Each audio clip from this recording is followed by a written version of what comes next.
Welcome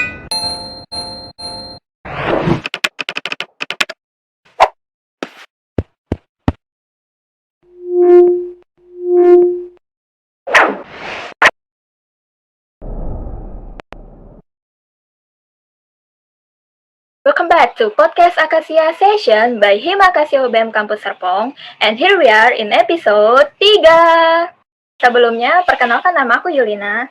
Aku adalah mahasiswa aktif Universitas Bunda Mulia jurusan akuntansi semester 4. Dan partner aku pada hari ini yaitu... Halo, perkenalkan nama aku Vanessa Kosasi, mahasiswi aktif Universitas Bunda Mulia jurusan akuntansi semester 2. Nah, kami berdua yang akan menjadi host pada episode spesial kali ini.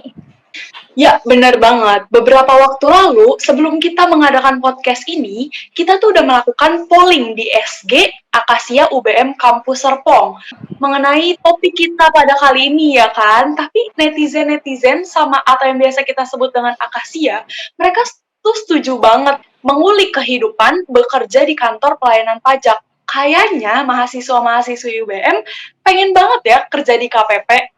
Bener, kayaknya banyak banget nih. Untuk merealisasikan hal itu, kita langsung mendatangkan 2 narasumber yang tentunya expert.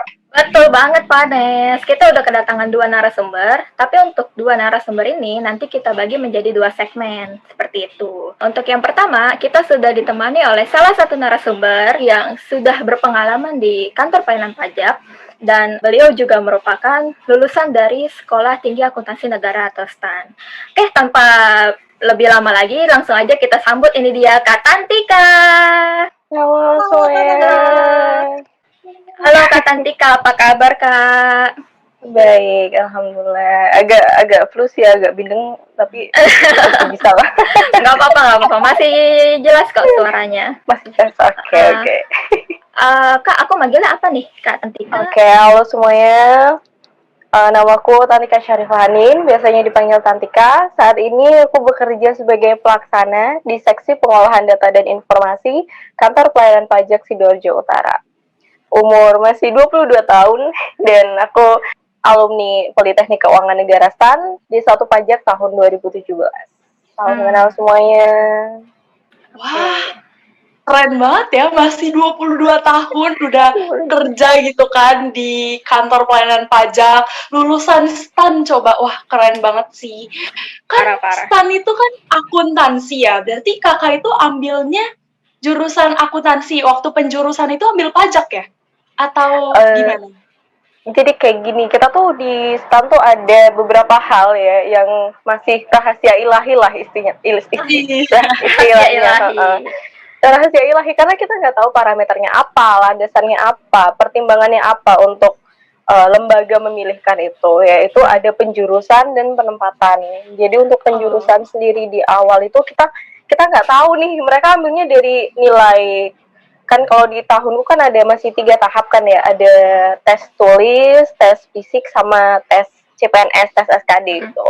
Jadi kita nggak tahu, kita dari awal cuman disuruh prioritasin. Waktu tahunku kebetulan STAN lagi buka 9 program studi dan kita kayak disuruh prioritasin gitu. Aku juga baru tahu cuy kalau misalnya STAN tuh banyak jurusannya. Sebelumnya kan kayak kalian kan kiranya akuntansi negara ya. Iya. Sama dulu aku juga mikirnya kayak gitu, bos, akuntansi negara nih, kayak nggak punya pikiran apa-apa karena emang dari awal nggak ada kepikiran buat sekolah kedinasan gitu. Oh gitu. Jadi ya, tahu tuh pas daftar, loh ternyata banyak. Aku milih apa nih? Bingung. Iya, jadi ya udahlah, kira-kira yang keren lah taruh atas gitu. Ada manajemen aset kan? Wah, manajemen aset nih keren nih kayaknya. Memanajemen aset negara gitu kan. Katanya wah. Gitu. Terus akuntansi tuh aku taruh paling bawah tuh. Dari 9 tuh akuntansi bawah sendiri karena emang nggak mau lah aku akuntansi. Dapat iya kan kayak dapat ekonomi pas SMA aja udah mampus tuh lagi akuntansi. Udah ada kenangan buruk ya tentang akuntansi di belakang. Iya udah kayak meskipun namaku ada unsur akuntansinya ya. Karena aku akuntansi sama matematika jadi Tantika gitu. Tapi enggak lah gitu. nggak inilah, nggak bisa bayangin aku 3 tahun akuntansi, aduh udah pusing lah. Udah akuntansi aku taruh bawah, dan waktu pengumuman ternyata dapetnya di satu pajak. Seperti itu. Jadi emang kita dijurusin, dipilihin sama lembaga, kita dimasuk sesuai sama kriteria mereka yang kita sendiri nggak tahu apa. Jadi ya tinggal terima aja. Terus baru kita lulus, karena aku jurusan pajak, masuknya di Direktorat Jenderal Pajak. Meskipun nggak semua teman-teman pajakku juga ditempatkan di pajak, ada juga yang di Sekretariat Jenderal, ada juga di Inspektorat Jenderal, tapi masih di bawah Kementerian Keuangan. Cuman karena kan tiap tahun kan beda kan, maksudnya tergantung permintaan Biro SDM nih, permintaan instansi pemerintah lainnya, mereka butuh ditempatkan di mana. Jadi untuk tahun kemarin tuh yang teman-temanku D3 pajak tuh mereka juga ada ditempatkan di Pemprov Banten, terus ada juga di Pemprov Jatim, ada juga di macam-macam lah teman-teman tuh. Seperti itu. Nextnya langsung ke daily works aja gak sih Kak? Karena kan di Katantika tuh udah kasih tahu kalau misalnya nggak cuma di KPP aja, ada di DJP atau di Pemprov kayak tadi. Langsung daily works aja kali ya. Oke, jadi di KPP sendiri kan seluruh organisasinya kan terdiri atas beberapa seksi kan, dan tiap-tiap seksi itu punya fungsinya masing-masing. Jadi kita tuh nggak melulu kayak yang di depan doang gitu kan. Kalau misalnya masuk ke kantor pajak nih, ada di kayak ada yang di depan kayak di lobi gitu kan. Oh, itu iya. namanya tempat layanan terpadu. Biasanya diisi, bukan biasanya ya, emang diisi dari pegawai-pegawai di seksi pelayanan. Gitu. Oh, seperti jadi kayak customer service gitu gak sih, Kak? Kayak customer service, kayak kalau di bank tuh ya frontliners gitu loh, kayak teller, kayak customer service. Betul. Karena aku ada di seksi pengolahan data dan informasi kan, sebenarnya tugas seksiku tuh kayak kita compiling data. Soalnya seksi lain minta dong daftar penerimaan sekian sampai sekian gitu ke seksi kami, nanti kami compile, kami kirimin.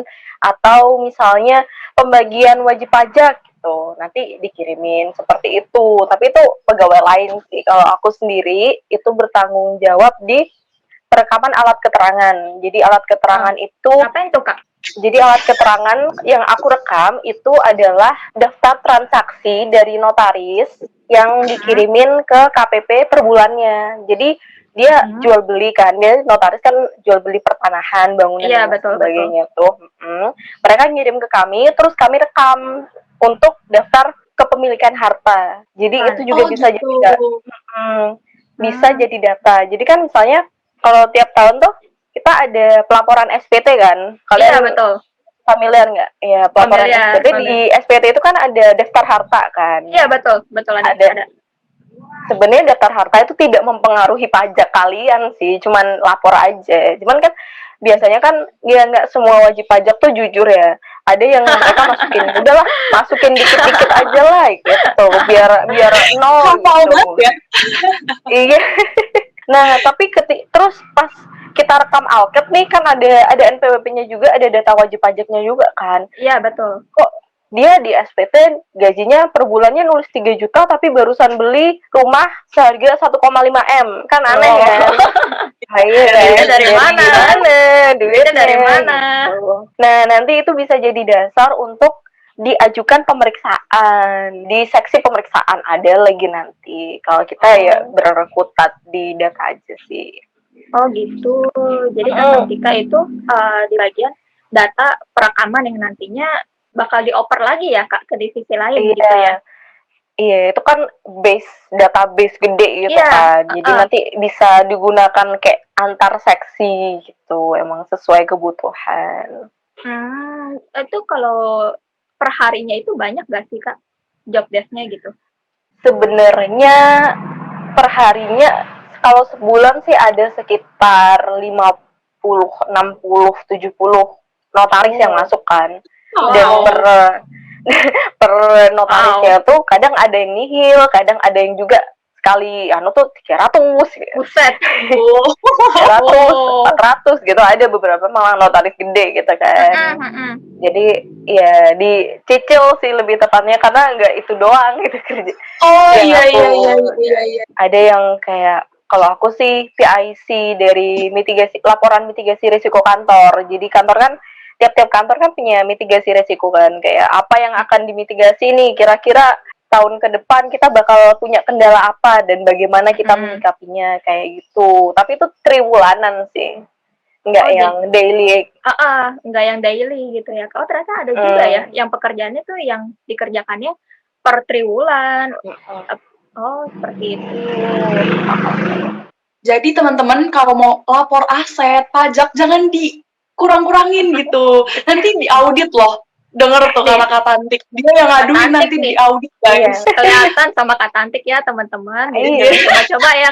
Jangan coba-coba ya. Jangan coba-coba kalian nggak mau ngisi ya. Terus kalau misalnya KPP dengan perusahaan swasta lainnya itu ada perbedaan nggak sih? Perbedaan yang signifikan gitu? Kalau di kita berarti konsultan pajak ya kan?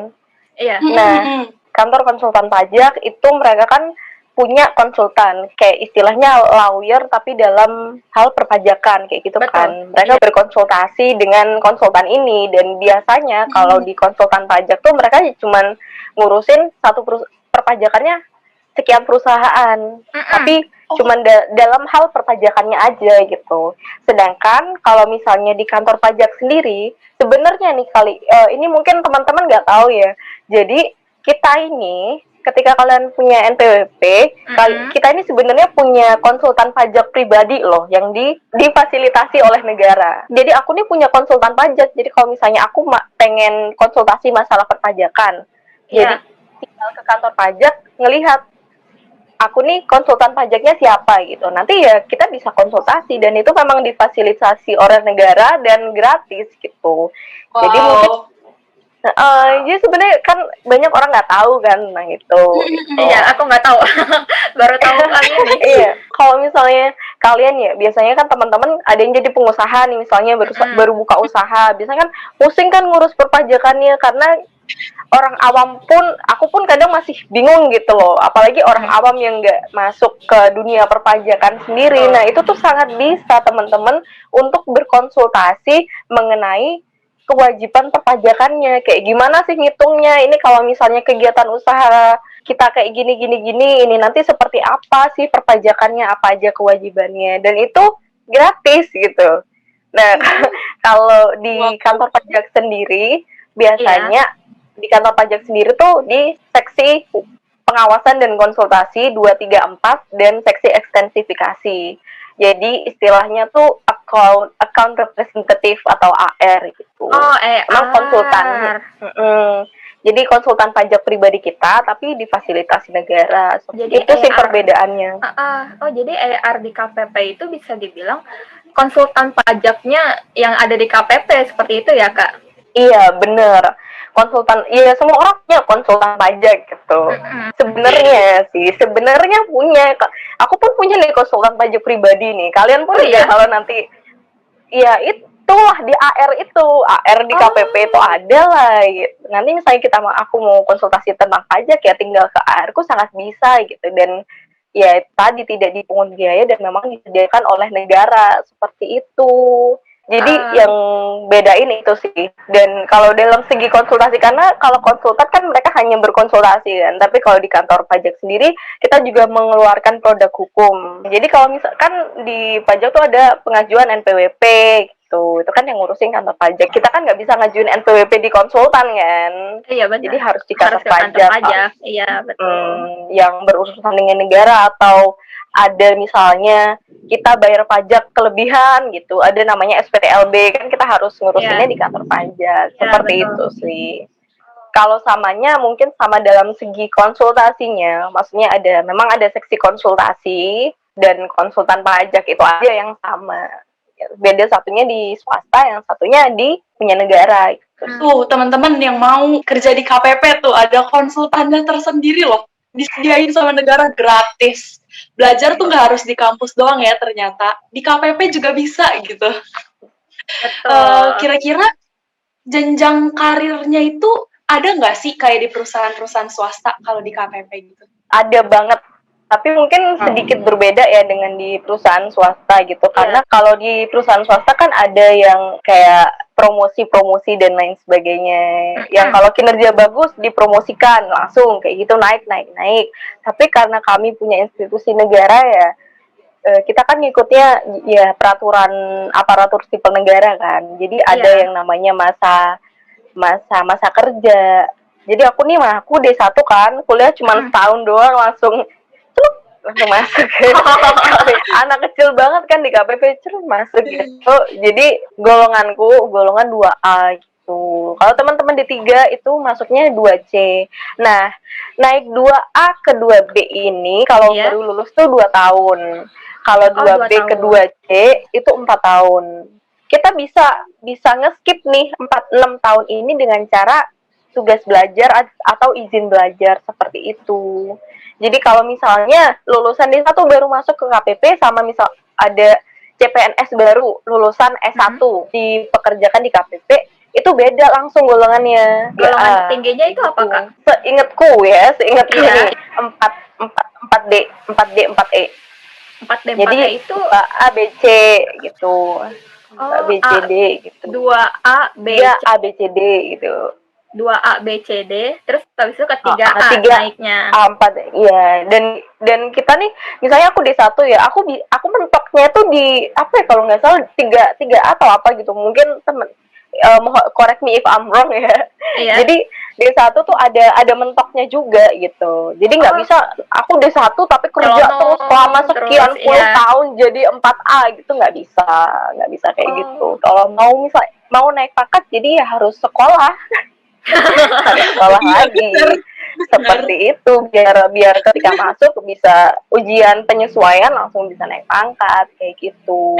Minimal itu di tingkatan berapa, Kak? Kalau misalkan yang tadi Kak Tantik bilang sekolah dulu gitu, jadi pas masuk langsung naik tingkat. Nah itu kalau misalkan S1 deh masuk ke KPP nanti di tingkat mana tuh, Kak? Kalau S1 kalau nggak salah ya ini 3A, jadi kayak jauh banget kan nih antara D1 sama S1 gitu, seperti itu. Jadi emang kekurangannya D1 itu sih, nanti jenjang karirnya kalau misalnya kita nggak sekolah ya bakal stuck, dan juga itu berpengaruh sama kayak misalnya jadi account representative tadi nih. Nah ini kan nggak semena-mena semua pegawai bisa, nggak kayak gitu. Jadi kan ada tesnya, ada jenjang minimalnya, dia minimal tuh lulusan derajat apa gitu. Jadi misalnya di satu gini nggak bisa daftar, meskipun aku udah kerja 5 tahun gini nggak bisa daftar jadi account representative kalau misalnya nggak lanjut ke D3 atau lanjut ke S1 seperti tetap itu. Ada batasannya berarti ya, kalau misalkan memang dia D1 ya mentok di tingkatan ke 3A seperti kesekian itu. Gitu. Ya, oke. Nah, Kak Tantik kan udah kerja di KPP berapa lama nih, Kak? Aku masuk tanggal 4 Februari 2019. Berarti 2 tahunan lah. 2 tahun lah ya. Nah, selama Kakak kerja di KPP nih, namanya orang kerja pasti ada tantangannya dong. Ya kan? Pasti ada tantangan yang harus dihadapi gitu. Nah, kalau Kak Tantik saat kerja di KPP, tantangan apa aja sih yang harus dihadapi gitu? Menurut Kak Tantik yang paling sulit? Jadi aku masuk di kantor pajak kan di usia yang sangat muda ya, seumuran kalian gitu, terus masuk tuh ke kantor pajak. Terus aku inget di musola tuh ada ibu-ibu, salah satu pegawai juga senior tuh bilang, yang namanya Tantika yang mana saya? Oh iya, ini temannya ini ya ini tuh anak saya gitu. Jadi kayak ngebayangin kita kerja sama ibunya teman kita cuy. Jadi age gap-nya tuh sangat luas gitu. Ya, tantangannya adalah pertama adjusting. Dimana kita 19, 20, 21 tuh kan kayak masih nggak dewasa, tapi juga nggak remaja juga kan. Jadi adjusting bagaimana ya kita udah masuk dunia kerja gitu kan. Gimana apa yang kita lakukan itu punya tanggung jawabnya dan punya konsekuensi gitu. Kalau misalnya kuliah kan nilai jelek ya udahlah ngulang lah semester depan atau nggak apa-apa lah ikut remedi dan lain sebagainya. Ada kalau kesempatan lain kan. Gitu ya kalau masih kuliah. Tapi kalau kerjaan ini salah, ini bisa panjang gitu. Waduh, nanti ini aduh. Lebih ke pressure aja sih karena adapting itu tadi gitu. Selain itu kalau misalnya wajib pajak sih, kan kita kan pelayanan publik kan. Oh iya, aku belum cerita nih. Jadi kalau di kantor pajak tuh kita punya lebaran lebaran. pajak bulan Maret sama April itu haram hukumnya untuk cuti. Kalau nggak boleh cuti. Karena waktu itu adalah batas akhir pelaporan SPT tahunan. Kan Betul, mungkin kalian pernah dengar relawan pajak juga, biasanya ada kan di kampus-kampus. Ada. Jadi kampus ngirim beberapa anak buat jadi relawan pajak di kantor pajak, biasanya kayak gitu. Nah, saat itu adalah di mana wajib pajak yang datang ke kantor itu lebih banyak volumenya daripada hari biasa. Jadi kita buat satgas khusus lagi. Jadi aku nih bukan frontliner ya, tapi pada saat Maret sama April itu jadi frontliner gitu. Ketemu wajib pajak gitu. Buat asistensi pengisian SPT kan, karena emang setahun sekali ya, kadang tuh lupa kita. Aku pun juga kadang masih ini abis ini oh iya bener-bener. Kalau salah balikin lagi gitu. Karena kan setahun sekali gitu. Seperti itu. Dan karena pelayanan publik ya kan, ya orang kan macam-macam gitu. Ada yang datang tuh tiba-tiba marah-marah gitu. Ada. Iya kan, apalagi pelayanan publik tuh emang seperti ya, itu udah resikonya sih. Tapi kayak sebuah, kalau misalnya udah selesai tuh kayak kita punya kenangan tersendiri lah. Aku dulu pernah dimarah-marahin, aku marahin balik kayak gitu. Iya kan, kadang nggak tahu sebenarnya, karena nggak tahu aja sih, cuman jadi punya perspektif kayak gini gitu, padahal sebenarnya enggak gitu. Tunggu, sorry Kak, tadi kan Kak Tantik bilang itu memang resiko dari kerja di tempat pelayanan publik seperti itu kan. Berarti kalau untuk yang kerja di KPP, communication skill-nya itu harus tinggi ya? Iya, karena kita kan istilahnya itu kepanjangan tangan dari pemerintah gitu kan, untuk ikut serta mengedukasi masyarakat gitu istilahnya. Jadi ya kita harus punya gimana orang tuh bisa menerima. Kadang kan kalau kita ngomong teknis, oh enggak Pak, menurut pasal ini enggak tahu lah orang kan bagaimana gitu. Jadi harus punya gimana memilih kata yang emang bisa diterima sama masyarakat.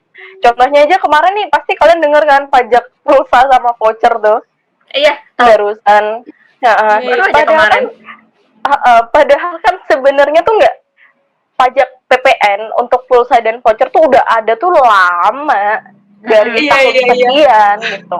Cuman di PMK terbaru ini ditegaskan kalau misalnya pajak, misalnya pulsa nih masuk ke barang kena pajak gitu. Itu aja sebenarnya.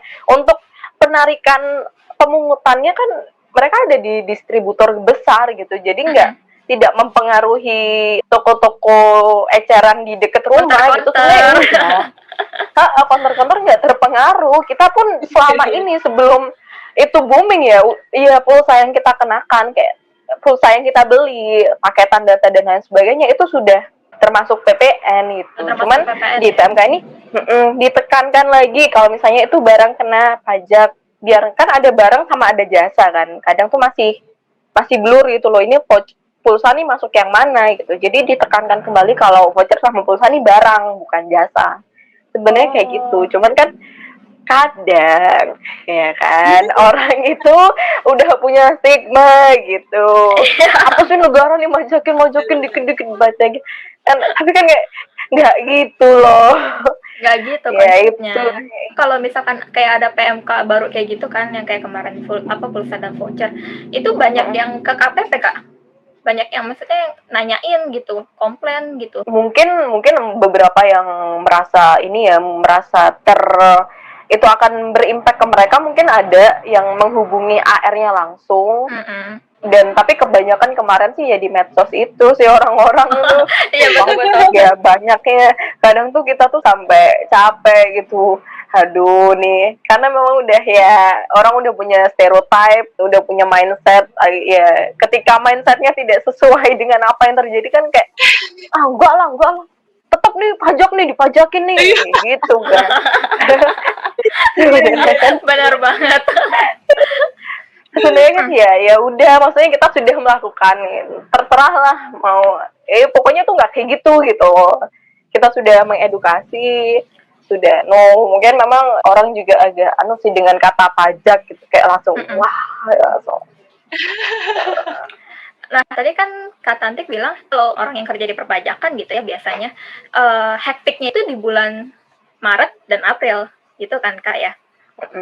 Yang kayak tadi lebaran lebaran pajak Nes, lebaran pajak di KPP itu kan Maret sampai April. Haram hukumnya buat ngambil cuti, berarti kan di situ beneran sehektik itu gitu ya Kak kerjaannya untuk di KPP. Nah, tantangan seperti itu dari Kak Tantik sendiri, gimana cara Kakak buat menghadapi hal tersebut gitu? Mungkin lebih ke adjusting-nya karena pas baru masuk atau gimana? Gimana cara Kak Tantik? Lebih karena di masa-masa itu kan kita kan ketemu orang banyak kan. Iya. Ketemu orang banyak dengan watak yang berbeda-beda, dengan background yang berbeda-beda, dengan cara komunikasi yang berbeda-beda. Ya, kalau aku pribadi sih aku lebih membahagiakan diriku gitu, kayak ya udah habis jaga terus makan enak gitu, biar tetap good mood terus. Soalnya kalau kita bad mood kan juga menguras emosi juga. Iya, kan. Benar. Apa sih ini orang kan juga capek juga kan. Jadi ya aku memberi reward kepada diriku, nggak apa-apa habis ini pesan makanan enak, habis ini beli boba. Betul. Habis ini beli boba nggak apa-apa, iya kayak gitu. Dan emang hektiknya ya karena banyak orang keluar masuk KPP, banyak orang ngantri dan lain sebagainya. Kan orang ngantri kan kayak harus secepatnya dilayani, Iya, betul. kayak gitu. Nah, kalau work hour-nya dari jam berapa ke jam berapa sih Kak kalau kerja di KPP itu? Kalau hari biasa sama yang bulan Maret atau April itu? Sebenarnya kalau work hour sih biasanya 7.30 sampai 17.00. Tuh, tapi kalau kita tuh ada namanya flexi time. Ini dulu sih berlaku di Jakarta aja ya, karena Jakarta kan macet.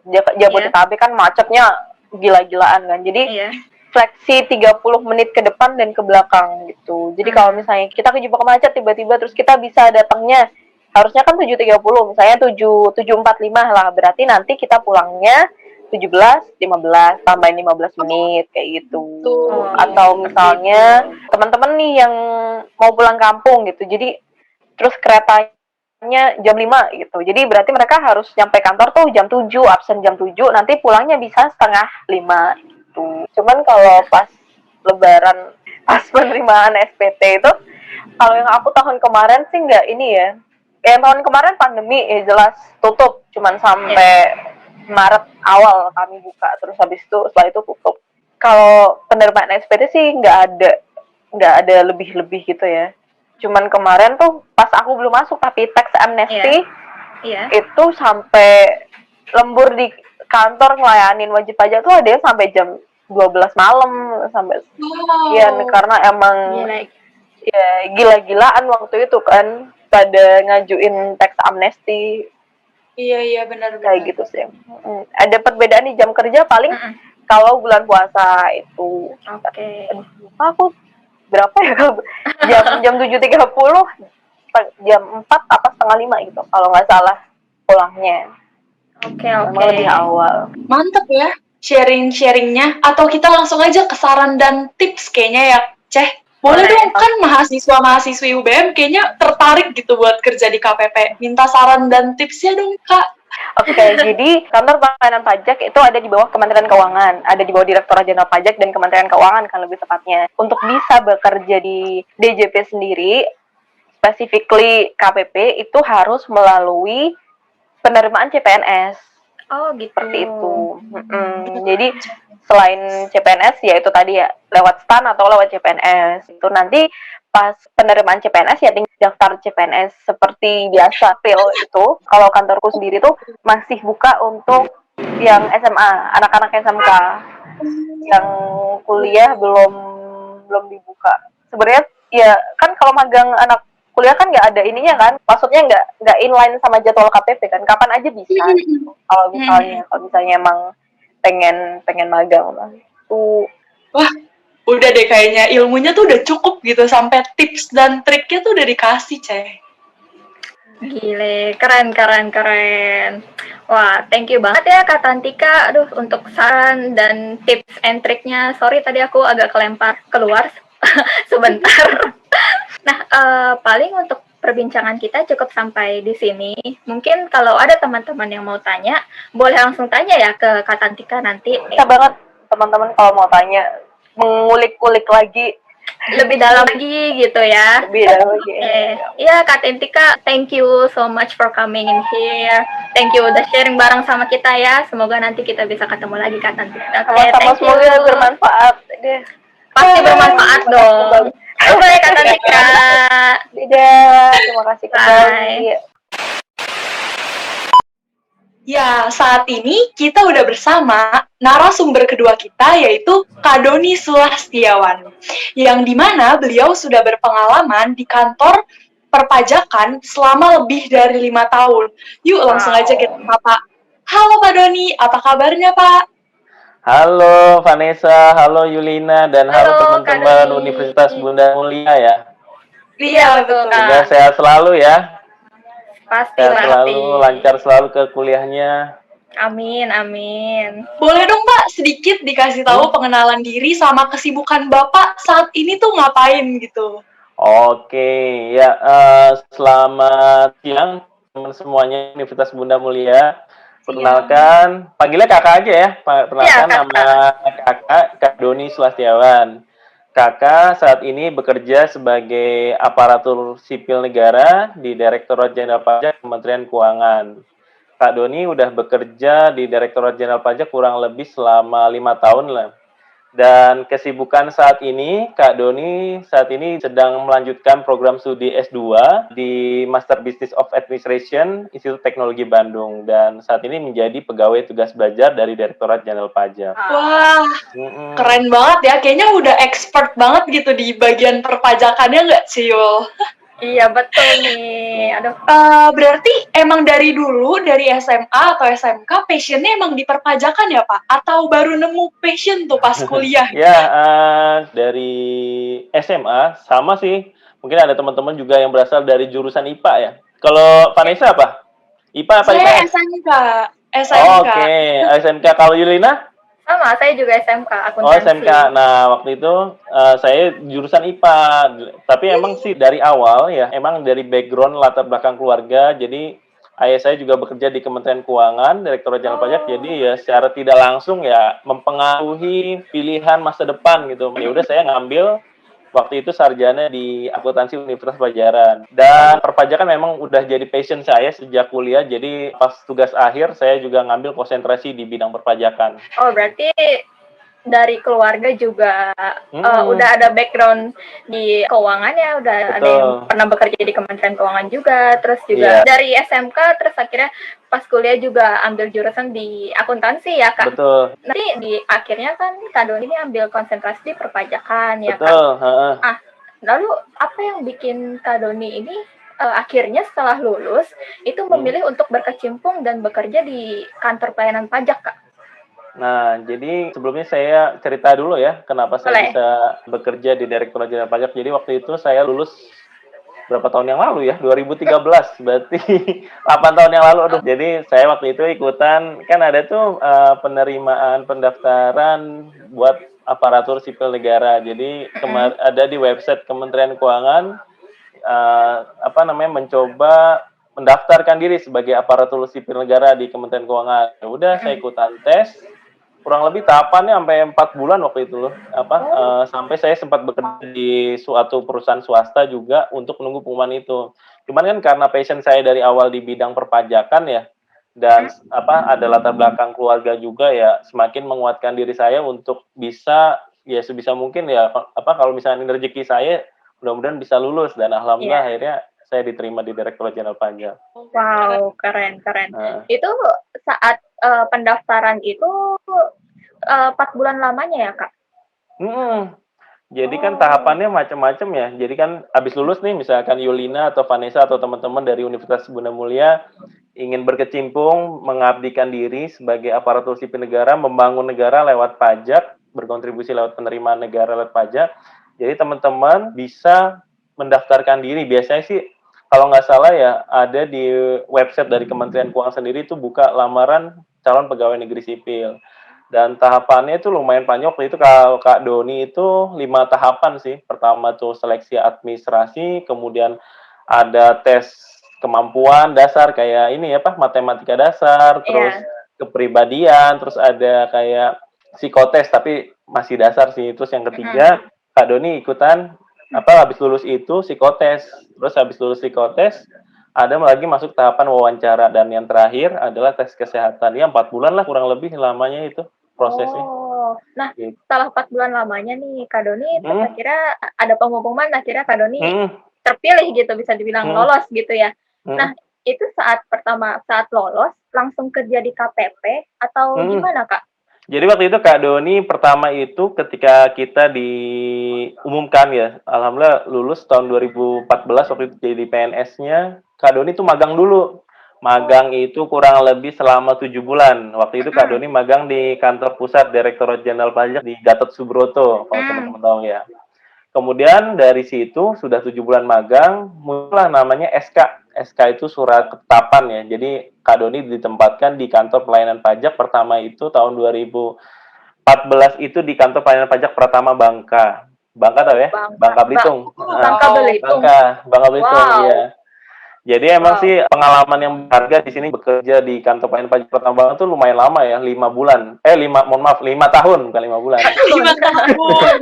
5 tahun di sana karena ya konsekuensi ketika Kak Doni diterima kan di Kementerian Keuangan, Kak Doni itu apa namanya udah punya konsekuensi bersedia ditempatkan di seluruh Indonesia.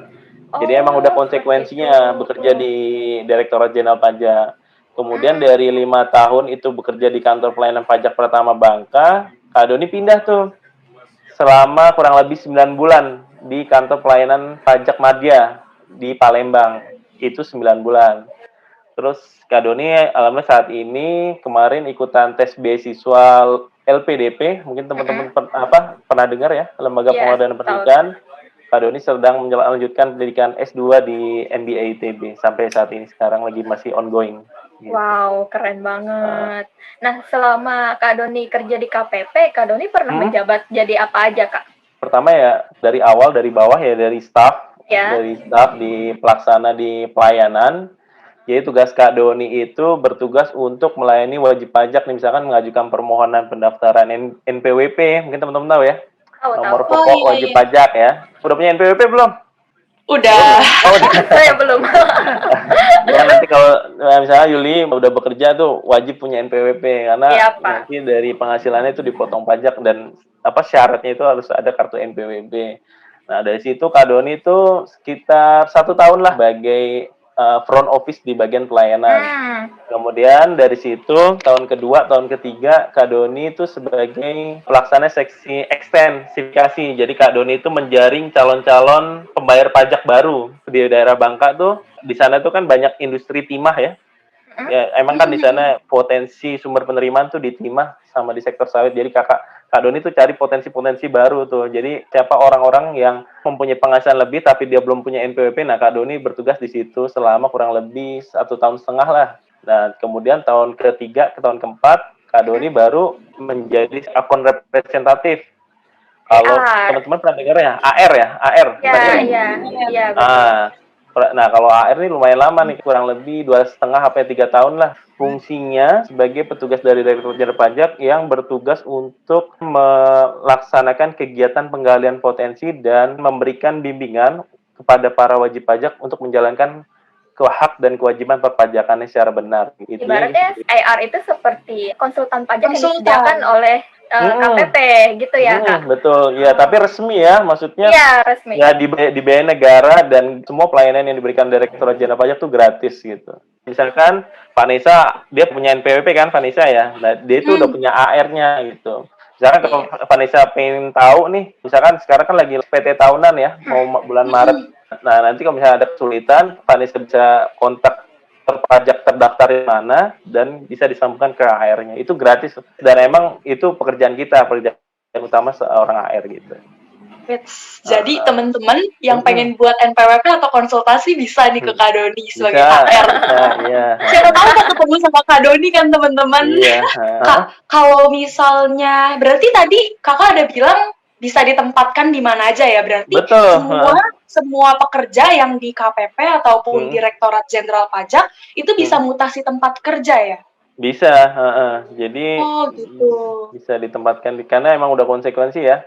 Ketika di situ bekerja kalian di Direktorat Jenderal Pajak misalnya diterima nih, kalian tuh tanda tangan surat perjanjian bersedia ditempatkan di seluruh Indonesia gitu. Oh gitu tuh Tapi teman-teman. tenang yang aja, mau- teman-teman jangan takut. Indonesia luas, maksudnya teman-teman masih muda, punya pengalaman banyak gitu. Dan siapa tahu ya ketemu jodoh. Saya juga ketemu jodohnya di Bangka loh. Gitu. Tuh teman-teman. Iya gitu. Jangan khawatir. Misalnya teman-teman jauh dari orang tua nih, jauh dari mana-mana. Jangan berpikiran gitu karena teman-teman masih muda kan, masih banyak kesempatan dan teman-teman Betul. harus nambah pengalaman ya. Dan siapa Betul. tahu ya bonusnya dapat calon jodoh. Jadi sebenarnya kalau misalkan untuk kerja di KPP berarti kita harus siap untuk konsekuensi tersebut ya Kak.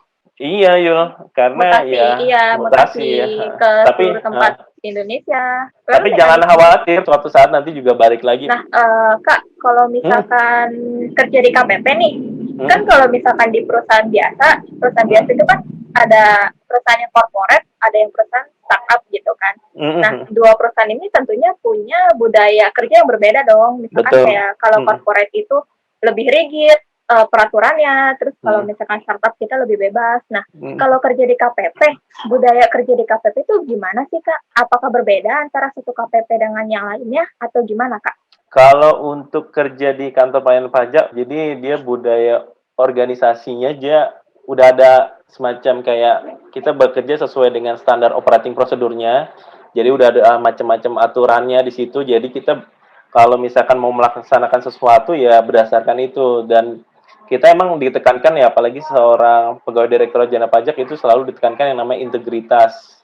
Jadi kita berusaha seprofesional mungkin melayani para wajib pajak sesuai dengan aturan yang berlaku. Terus juga di KPP sendiri tentunya emang berbeda ya dengan perusahaan swasta ya. Kalau di KPP kan kita bekerja untuk negara ya.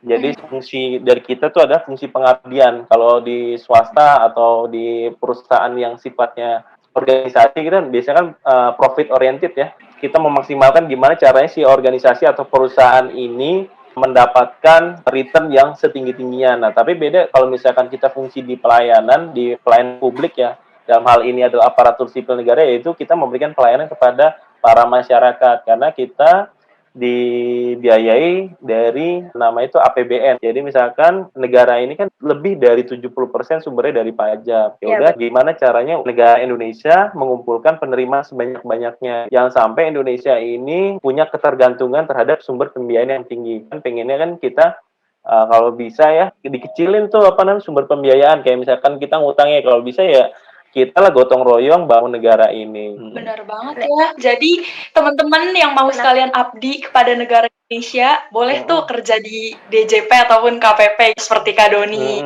Nah, Kak Doni itu kan banyak banget ya, kayak ke Bangka, Palembang, apalagi dari tahun 2015. Wow, banyak banget. Kalau boleh dong kepo sedikit tentang pengalaman unik yang nggak pernah terlupakan tuh selama bekerja. Apa ya? Kayaknya banyak deh sampai nggak bisa disebutin ya. Ya, kalau pengalaman unik ya apa ya kalau saya ya? Oh, ini mungkin ketika saya ditempatkan di Bangka, emang jauh banget ya dari ibu kota, dan saya baru pertama kali merantau dari keluar Pulau Jawa dan bukan liburan. Jadi dengan budaya baru, terus bahasanya juga berbeda. Hebat ya Indonesia ya. Luas tapi bahasanya beda-beda, cuma kita ngerti karena kita Bhinneka Tunggal Ika. Dan di sana itu ya karakteristik orangnya juga beda-beda dari kita ya. Dari situ ketika untuk apalagi waktu itu saya kan masih bertugas di lapangan ya, jadi saya mengumpulkan penerimaan ya. Kalau misalkan kita mau melakukan pendekatan kepada masyarakat, mengedukasi perpajakan kepada mereka, nggak bisa tuh bahasa yang formal, tapi kita juga harus belajar bahasa daerah mereka gitu. Terus kebiasaan mereka tuh apa kita pelajarin di situ, jadi pengalaman baru. Terus apa lagi ya pengalaman unik? Kalau saya curcol aja ya, curcol ya, ketemu jodoh aja.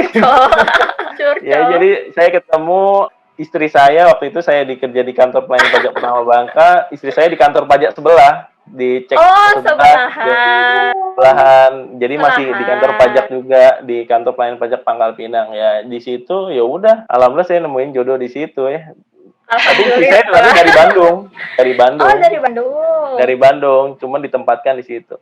Jauh-jauh ya ke Bangka ya. Padahal kan bisa aja ya. Saya tinggal di Bekasi, ketemu di Bandung Iya. ya. Cuman saya baru ketemu calon istri saya sekarang jadi istri di Bangka gitu. Itu sih pengalaman.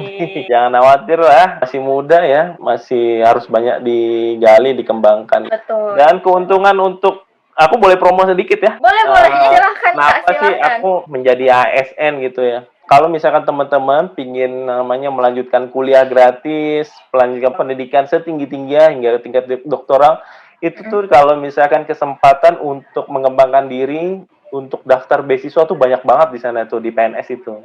Oh. Jadi kalau misalkan Yulina pingin kuliah ke Inggris atau misalkan Vanessa pingin kuliah ke Amerika, nah di Mau, PNS Kak. tuh banyak banget kesempatannya, itu tiap tahun tuh ada gitu. Dan dia kalau misalkan kuota dari PNS tuh biasanya dibedakan karena kita kan mau kemana lagi sih setelah kita kuliah, ya udah kita balik lagi untuk ke kantor kerja lagi. Kalau misalkan ada tuh ya beasiswa reguler biasa itu kalau misalkan dia disekolahkan sama negara kan belum tentu kan balik lagi ke Indonesia, ada juga yang bekerja di luar atau misalkan dia bekerja di mana gitu kan. Kalau kita kan udah jelas, makanya ada kuota khusus buat PNS itu. Jadi banyak banget deh manfaatnya kalau misalkan teman-teman suka yang namanya sekolah atau suka nggak sekolah ya? Suka Atau dong. pengen kuliah gratis. Mau itu dong. lewat saya juga sebagai penerima BSL PDP saya pingin ini ya sponsor juga ya. Ya teman-teman bisa ikutan nanti kalau misalnya udah lulus, misalkan Vanessa atau Yuli akan cari dulu pengalaman kerja nih 2 tahun misalnya dimanapun itu ya. Nah teman-teman kalau misalnya aduh kayak saya pengen kuliah lagi nih S2, pengen kuliah gratis, ya udah bisa ikutan LPDP gitu. Dan tiap tahun dia ada gitu. Keuntungannya banyak banget ya, Kak. Iya. Banyak banget ya, terutama untuk teman-teman yang suka belajar, yang suka penasaran dengan ilmu baru nih, bisa banget nih buat daftar menjadi ASN. Nah, Kak Doni, tadi kan Kak Doni bilang mutasi ke sana, mutasi ke sini, gitu kan. Itu bukan perkara yang mudah nggak sih? Karena kita juga harus beradaptasi di sana, gitu kan. Iya, nggak hanya harus menguasai apa yang harusnya kita kerjakan di sana, gitu kan. Nah, itu merupakan sebuah tantangan nggak sih bagi Kak Doni? Nah, terus gimana Kak Doni bisa menyelesaikan tantangan tersebut gitu? Ya, ya jelas ya. Kalau itu kan kita namanya di tempat yang bukan di daerah kita ya. Iya. Ya pasti kan kita harus ada adaptasi gitu ya. Mungkin peribahasa ya di mana bumi berpijak, disitulah langit dijunjung. Jadi sebisa mungkin adaptif gitu. Jadi itu ada pelatihan nggak sih Kak? Pelatihan misalkan kayak kursus bahasa atau sebelum dimutasi ada pelatihan dulu nggak sih? Nggak ada, itu bisa sendiri nanti. Oh. Nanti dengan orang tiap hari bergaul sama orang-orang itu kan, sama masyarakat kan, ya pasti bisa sendiri gitu. Dan itulah saya juga dulu didapatkan dari organisasi ya pas selama kuliah ya. Jadi pandai-pandailah bergaul gitu. Soalnya kalau misalkan sendiri, apalagi kita kan jauh dari keluarga. Betul. Atau misalkan jauh dari manapun gitu ya, ya sebisa mungkin untuk selalu jaga komunikasi dengan keluarga. Jadi misalkan kita lagi kerja atau misalkan ditugaskan di tempat wajib pajak atau masyarakat yang jauh dari kantor misalkan, ya kita sebisa mungkin untuk jaga komunikasi dengan keluarga. Terus yang ketiga ya kita harus mencoba banyak kegiatan-kegiatan, jangan monoton, jangan hanya kerja pulang, kerja pulang gitu, atau misalkan kuliah pulang, kupu-kupu ya. Kupu. Jadi kalau Kak Doni waktu itu ikutan kayak organisasi kesenian, terus Kak Doni juga ikutan banyak kegiatan kayak kegiatan mengajar, kelas inspirasi, mengajar buat anak-anak SD di sana.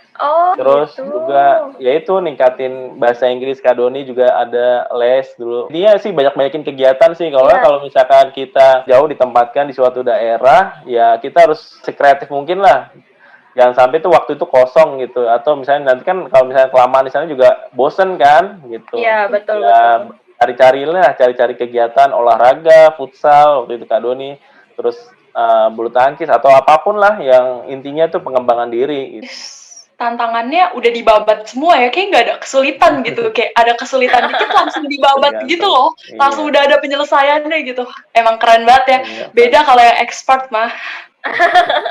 Saya juga baru 6 tahun Van bekerja. Baru 6 tahun. baru teman-teman.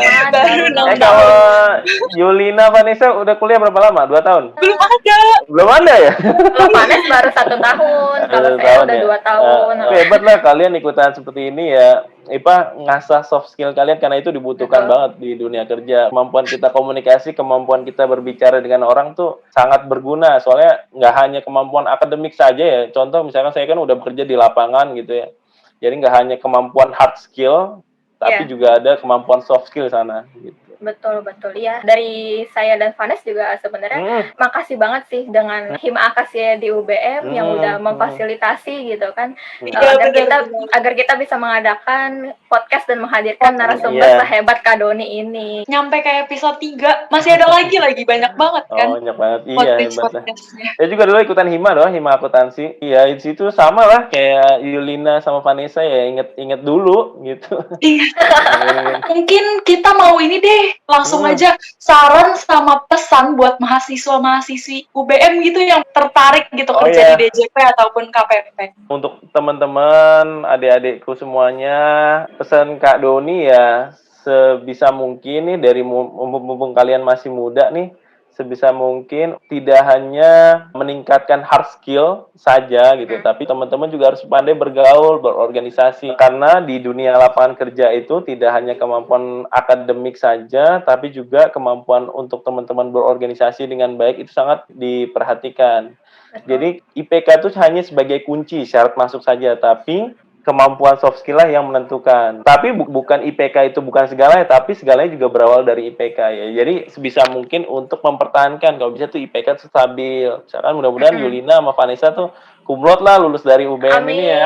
Amin. Jadi nanti misalkan kan banyak tuh peluang teman-teman mau masuk di perusahaan swasta, KAP, atau perusahaan NGO, atau bikin startup sendiri, atau teman-teman ingin berkontribusi nih di Republik Indonesia, bekerja sebagai aparatur sipil Kementerian Keuangan.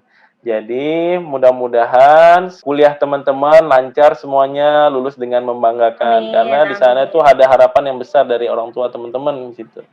Jadi ada kebanggaan sendiri kalau misalkan teman-teman tuh bisa berhasil gitu. Tetap semangat ya, walaupun kondisi lagi pandemi gini, kuliah ngantuk lewat Zoom. Betul. Ngomong-ngomong lagi pandemi, Kak Doni berarti kerja dari rumah?